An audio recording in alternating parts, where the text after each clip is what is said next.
Hello everyone, welcome to LIS Talks. In today's video, we are going to continue the second part of the previous video, that is information intermediaries, characteristics and functions.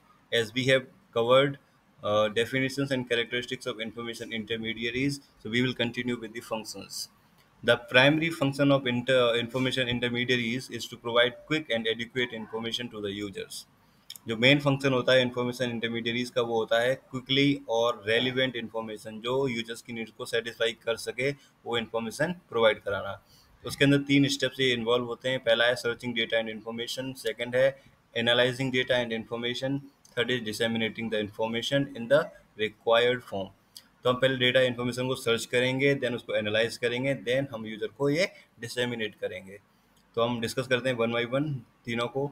पहला है searching data and information. तो the major activities concerning this function are, पहला है इसके अंदर users को identify करना और उनकी इन्फॉर्मेशन नीड्स को। बेसिकली यूजर को आइडेंटिफाई करने का मतलब है उनकी डिमांड क्या है, उनका लेवल क्या है, उनको किस तरीके की इन्फॉर्मेशन चाहिए। मेडिसिन वाले उनको मेडिसिन की अलग लेवल की, डॉक्टर्स को इन्फॉर्मेशन अलग चाहिए, और जो स्टूडेंट्स हैं उनको इन्फॉर्मेशन अलग चाहिए। उनको यूजर को आइडेंटिफाई करना है और उनकी नीड्स को समझना है। उसके बाद सेकेंड स्टेप है डेटा सोर्सेज, और जहाँ से इंफॉर्मेशन हमको मिलेगी उस डेटा सोर्स को आइडेंटिफाई करना जिससे कि इंफॉर्मेशन नीड्स को हम सेटिस्फाई कर सकें। Third is developing search strategy and accessing the databases, जहाँ से हम इंफॉर्मेशन को एक्सट्रैक्ट करने वाले हैं उन सोर्सेज को हमें यूज़ करना आना चाहिए और अच्छे से इंफॉर्मेशन को सर्च करने की स्ट्रेटजी भी हमारे पास होनी चाहिए। इसी व्याप पे इनके अलग अलग ये नाम्स होते हैं जो आप नीचे देखें वो देख सकते हैं। सेकेंड पार्ट है हमारा analysing data and information. This function requires research and analysis of data and information in various sources available in libraries, computer files, databases and web portals. इसमें क्या होता है, हम रिसर्च करते हैं डेटा की और डेटा को एनालाइज करते हैं जो अलग अलग प्लेटफॉर्म से हमको मिलता है, या तो लाइब्रेरी से, कंप्यूटर फाइल से, डेटाबेसेस से, या फिर वेब पोर्टल से।